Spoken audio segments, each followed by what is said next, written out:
how to install Isvis Smart Home Dual Camera.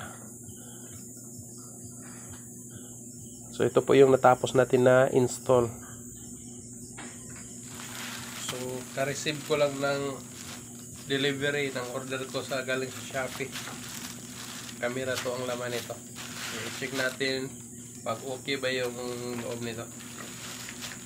O tama ba yung pinadala nila sa atin.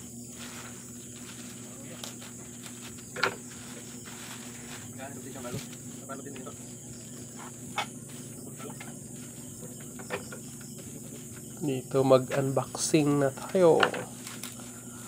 Excited ako makita na ang CCTV.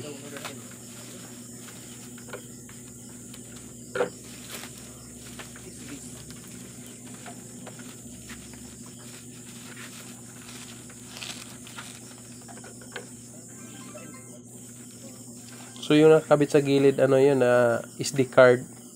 Kasi may storage to siya.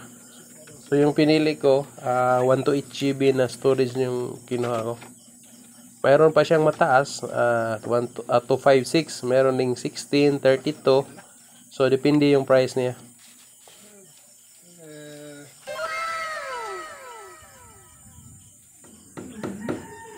So pagkatapos natin na-unbox na okay naman siya. So ngayon ginawa ko, nag-install ko ng power supply. Pagkatapos ko naglagay ng power supply, dito naman ako sa kung saan ko ikabit yung camera. Nag-assemble na naman ako. Yun.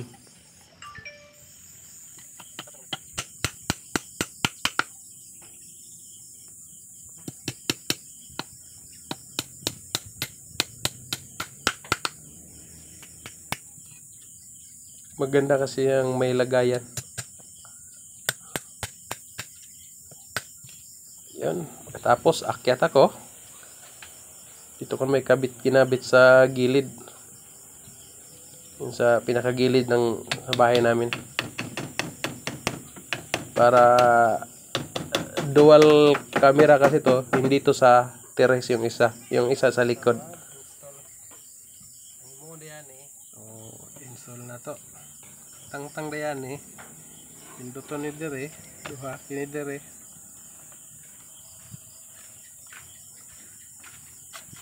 So kini o nagkabit dito ibabaw attach.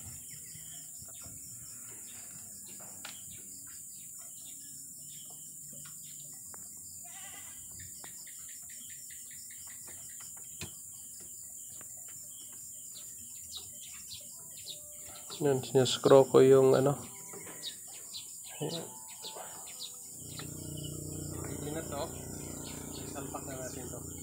Pagsalpak na lang.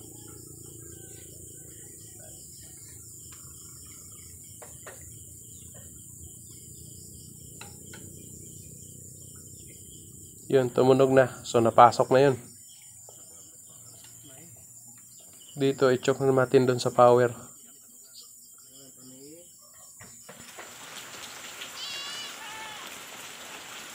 So nakita yung umikot-ikot na yung camera. So nag-function na siya. Nahabutan tayo ng ulan, umulan. Alright, tapos ko na nakabit. Thank you for watching.